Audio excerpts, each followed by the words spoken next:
Halo semuanya, bertemu lagi dengan saya Tiara. Kita lanjut nih ke bab DNS server. Nah, kali ini kita membahas tentang master dan slave DNS server. Oke, di master dan slave DNS server ini pertama-tama kita akan membahas mengenai konsep master dan slave DNS server, konfigurasi master DNS, slave DNS, pengujian, dan konfigurasi permanent resolver. Oke, langsung aja kita akan bahas tentang konsep master dan slave DNS server. Nah, teman-teman, sebelumnya kita kan sudah mengkonfigurasi lokal DNS di server 1 nih.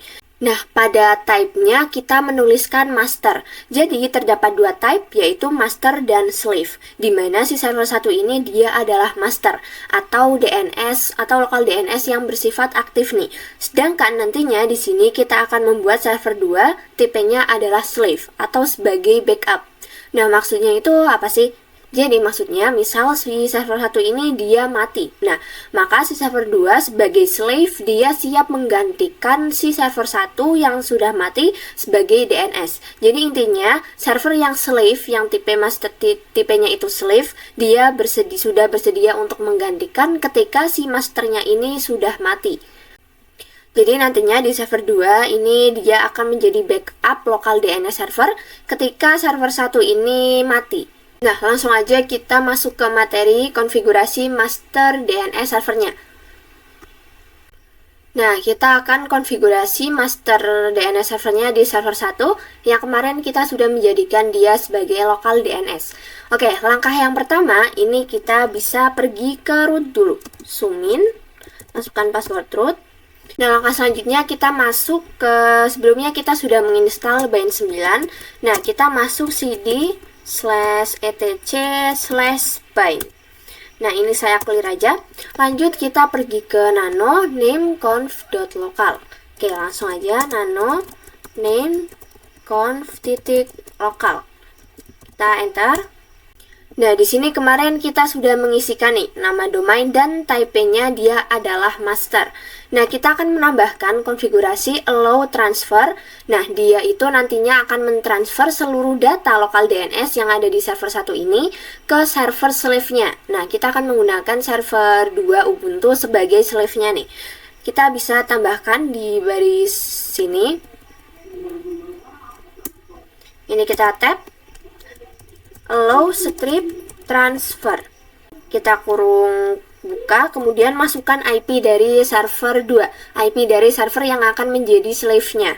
10.10.10.3 titik koma, kemudian kita kurung tutup titik koma lagi. Nah, lalu di bagian zone yang ini kita juga akan menambahkan allow transfer. Kita tambahkan allow transfer, kemudian IP dari server yang akan menjadi slave-nya 10.10.10.3 titik koma, kemudian kita kurung tutup titik koma lagi. Jika sudah, ini kita Ctrl X, Y, kemudian enter saja. Nah, kita akan cek nih dengan name check conf apakah ada kesalahan. Oke, langsung aja name kemudian check conf, di enter. Nah, oke, di sini sudah benar karena tidak munculkan output apapun. Nah, kita juga lanjut akan konfigurasi di DB Tiara Nurnya. Kita langsung ke nano, kemudian DB. Di sini punya saya namanya Tiara Nur, di enter aja. Nah, teman-teman, di sini kita harus mengganti serial number-nya nih. Setiap kita mengkonfigurasi lagi atau mengganti tulisan yang ada di DB Tiara Nur ini. Di sini saya akan ganti jadi 6. Nah, kemudian kita lanjut di bagian sini. Ini kita akan membuat lagi nih. Kita akan membuat NS2. Nah, kita tuliskan di sini kita tab IN, kemudian di sini NS. Kita tap lagi nih, kita akan membuat NS2 dengan domain namanya sama tiaranur.com. Nah, di sini kita akan definisikan lagi NS2 itu siapa. Di sini kita buat di bawahnya NS1, kita buat NS2. Kita tap IN, kemudian tap lagi A. Nah, kita akan mendefinisikan NS2 itu adalah IP dari server 2. Karena si server 2 ini nantinya dia akan menjadi slave atau backup. Nah, ini kita masukkan IP dari server 2-nya 10.10.10.3. Jika sudah di Ctrl X, Y, kemudian Enter, lalu kita juga akan konfigurasi di DB10-nya nih. Kita pergi ke Nano, DB, kemudian 10. Kita Enter. Nah, di sini jangan lupa mengganti serial number-nya nih. Saya akan ganti menjadi 9. Nah, di sini kita akan melakukan konfigurasi baru di sini yang menandakan kalau 10.10.10.3 ini dia adalah pointer atau IP address dari ns2.tiaranur.com. Oke, ini kita pergi ke bawah saja. Ini di bawahnya 2 kita tambahkan 3. Nah, 3 adalah IP belakang dari server 2-nya nih, 10.10.10.10.3. Kita tambahkan, kemudian IN. Kita tap lagi pointer PTR, kita tap masukkan NS2-nya. tiaranur.com, jangan lupa titik. Nah, jika sudah di Ctrl X, Y, kemudian Enter, sekarang kita akan pastikan tidak ada kesalahan dalam konfigurasi tadi. Pertama kita akan cek di DB Tiaranurnya. Oke, langsung perintahnya name, kemudian check zone tiaranur.com.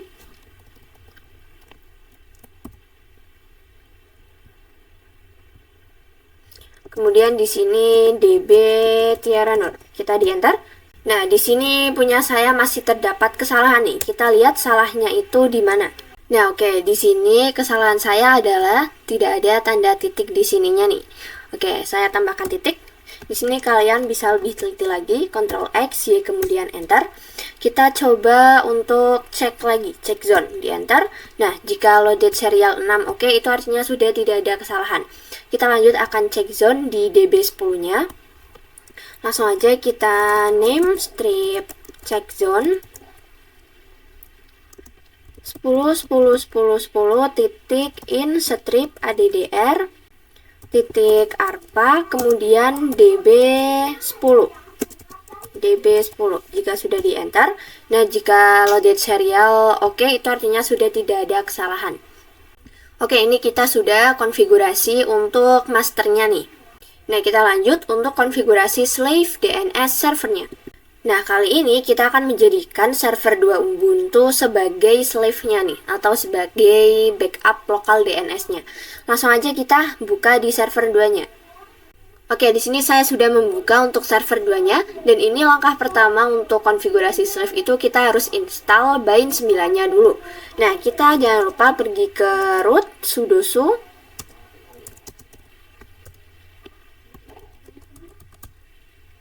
Ini saya CD, saya klik saja. Nah, selanjutnya kita akan install bind 9-nya nih. Tapi sebelum itu teman-teman pastikan ini bisa ping 88 atau belum. Kita coba ping 888, apakah dia terkonek ke internet? Oke, sudah. Dan di sini kita juga coba dia bisa ping Google atau tidak. Jika tidak, kalian bisa konfigurasi resolver dulu. Oke, di sini punya saya sudah bisa. Ini saya clear aja. Langsung aja kita akan install apt install bind 9. Di enter. Kita ketikkan Y. Ini kita tunggu sampai 100%. Nah, jika sudah, kita clear saja. Kita masuk ke cd etc/bind. Langsung aja cd etc/bind. Oke, jika sudah, kita masuk ke nano name conf.local. Nano, kita masuk ke name conf.local. Kita enter. Nah, di sini kita akan menambahkan konfigurasi zone-nya lagi nih, seperti yang di server 1. Oke, langsung aja. Di sini kita tambahkan zone, kemudian nama domainnya tiaranur.com. Tanda kurung, kemudian kita tap lagi, kita tambahkan type-nya. Nah, di sini type-nya akan menjadi slave nih. Karena di server 2 ini dia akan menjadi backup lokal DNS. Kemudian kita enter lagi, tap. Nah, di sini terdapat sedikit perbedaan, di mana di file ini nantinya kita akan menyimpan di DB Tiaranur dan kita tidak menyimpan di /etc/bind seperti yang di server 1. Tetapi nantinya DB ini akan disimpan di var change/bind. Nah, ini kita tambahkan file DB nama kalian sesuai namanya kalian. Jangan lupa titik koma. Ini kita tap lagi. Nah, di sini kita tuliskan master nih. Itu artinya kita mengakui bahwa server dengan IP 10.10.10.2 itu dia adalah masternya, dan server 2 ini dia adalah slave atau backupnya. Oke, kita langsung tambahkan masters. Kita masukkan IP dari server satunya 10.10.10.2, terus titik koma, kita spasi, kurung tutup, titik koma lagi. Kemudian ini tambahkan kurung tutup terus koma.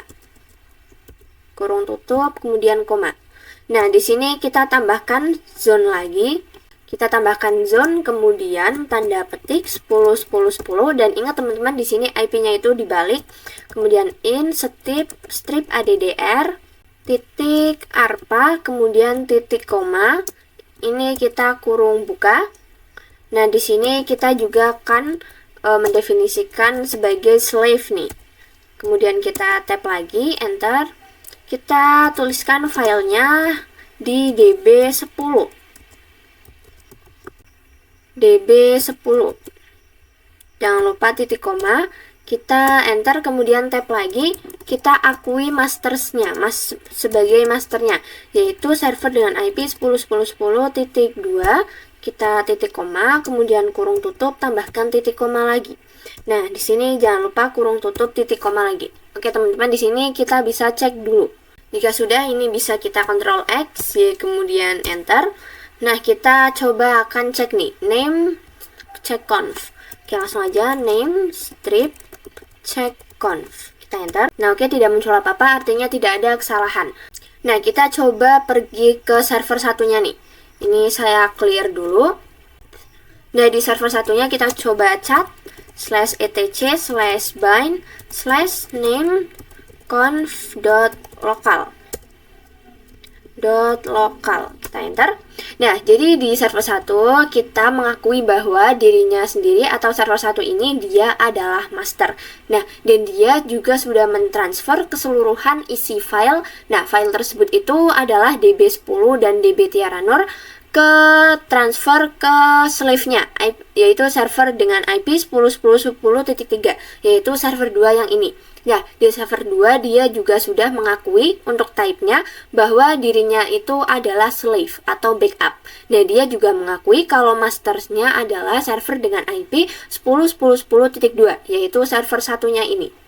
Nah, jadi di server 2 kita kan belum membuat db tiaranur, kita mendefinisikan db tiaranur di sini dan db.10, padahal kita belum membuat. Nah, itu apakah kita perlu membuatnya sih? Nah, itu jawabannya tidak perlu, teman-teman, karena nantinya dia hanya akan menerima transferan dari si server satu ini, dan ini tidak akan disimpan di /etc/bind ya. Kalau di sini kan tersimpan di /etc/bind. Nah, sedangkan kalau yang di slave-nya dia akan tersimpan di /var/change/bind.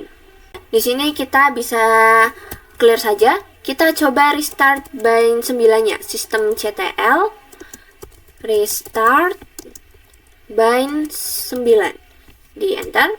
Nah, kita coba nih, kita lihat di dalam /var/change/bind. Kita lihat ls/var/change kemudian /bind. Kita enter. Nah, di sini sudah ada db10 dan db tiaranur nih, padahal kita belum membuat. Nah, jadi ini adalah hasil transfer dari si server 1 ini. Nah, lanjut ke materi keempat, kita akan melakukan pengujian master dan slave DNS di klien nih. Nah, oke, di sini saya sudah buka klien Ubuntu desktopnya, dan kita akan melakukan pengujian nih. Apakah server 1 ini dia bisa digunakan sebagai master, dan server 2-nya bisa digunakan sebagai slave. Nah, sebelum itu, teman-teman, kita akan konfigurasi resolve dulu nih. Kita pergi ke root. Ini saya cd, saya clear aja. Kita akan ke resolve nano/etc/resolve.conf. Kita enter. Nah, di sini untuk konfigurasi resolve-nya ini masih default ya. Ini kita bisa komentar terlebih dahulu. Nah, di sini kita akan memberikan dua IP dari domainnya. Yang pertama, kita kasih IP dari local DNS server yang masternya nih, 10.10.10.2. kemudian kita kasih ke slave-nya 10.10.10.10.3. Nah, teman-teman, kita kan biasanya kalau konfigurasi resolve, kita masukkan name server 8888, kemudian kita masukkan juga name server 888.4.4. Nah, jadi ini adalah yang 888, dia adalah masternya nih.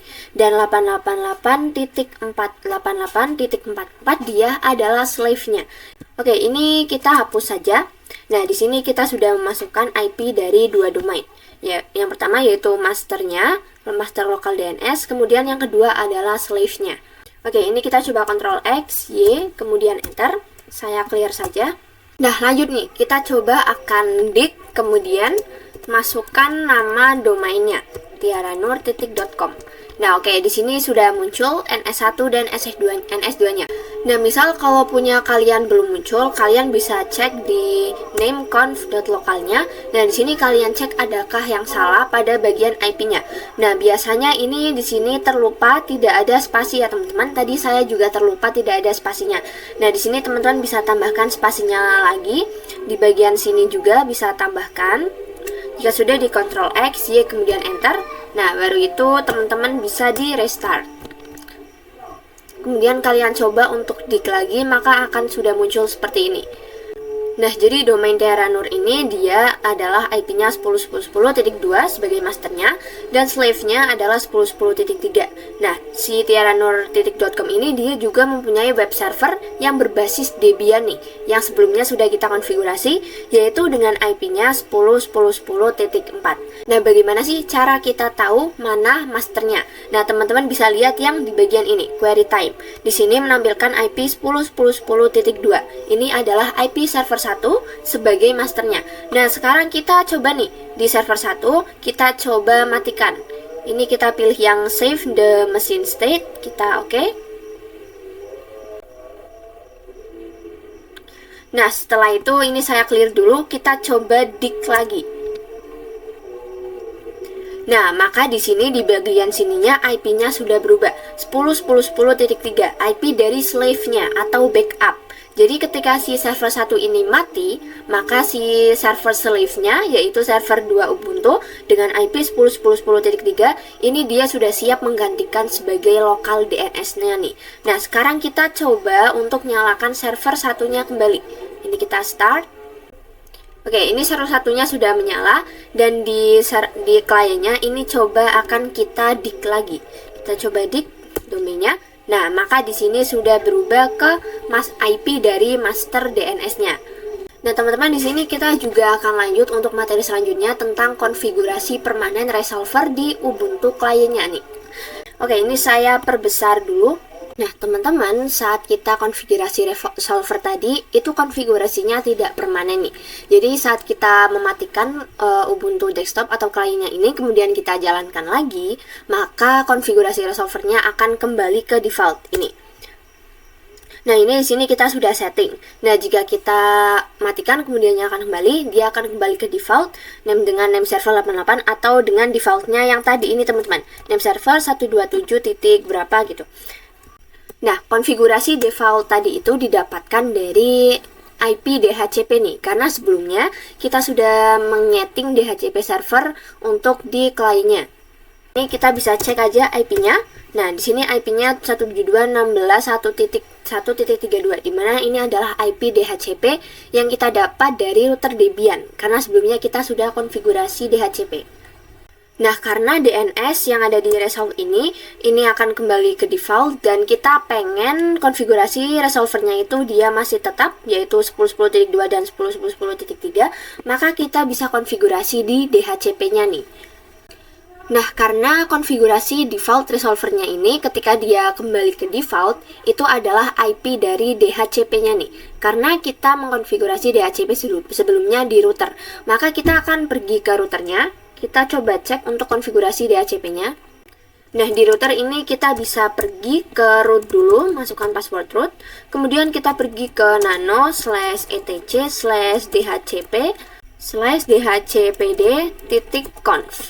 Kemudian di enter. Kemudian di sini kita bisa scroll saja ke bawah. Nah, ini sudah ada konfigurasi yang sebelumnya kita konfigurasi nih, yang DHCP. Nah, di sini teman-teman bisa lihat pada bagian option domain name servernya. Ini masih menggunakan nama tiaranur.com. Nah, kita akan memasukkan IP dari local DNS yang kedua ini agar dia tetap permanen. Langsung aja kita masukkan. Kita masukkan 10.10.10.2. Di sini kita tambahkan koma kemudian spasi. Nah, kita masukkan IP dari slave-nya 10.10.10.3. Nah, jika sudah ini bisa dikontrol X, Y, kemudian enter. Nah, selanjutnya kita restart nih, sistem CTL, restart, ISC, strip, DHCP, strip server. Kita enter. Oke, di sini sudah. Nah, sekarang kita pergi lagi ke client-nya. Ini saya exit dulu, kemudian kita pergi ke menu bagian setting. Kita ke setting. Kemudian di sini kita bisa disable, kemudian enablekan lagi, kita pergi ke tanda gear ini. Nah, di sini teman-teman bisa lihat untuk DNS-nya sendiri itu sudah berubah, yaitu 10.10.10.2 sebagai masternya, dan untuk slave-nya ialah 10.10.10.3. Oke, ini kita balik lagi ke terminalnya. Saya clear dulu. Nah, sekarang kita coba untuk request domain tiaranur.com lagi. Oke, kita enter. Nah, sekarang dia sudah mengfungsikan dari lokal DNS server nih. Ketika kita request tiaranur.com, dia langsung menunjukkan jawabannya, yaitu domain tiaranur.com dengan web server 10.10.10.4. Jadi dia sudah tidak menampilkan lagi siapa DNS masternya, siapa DNS slave-nya. Oke, dan saya rasa cukup saja untuk pertemuan kita kali ini. Mohon maaf, terima kasih banyak sudah menonton dan sampai jumpa di video selanjutnya.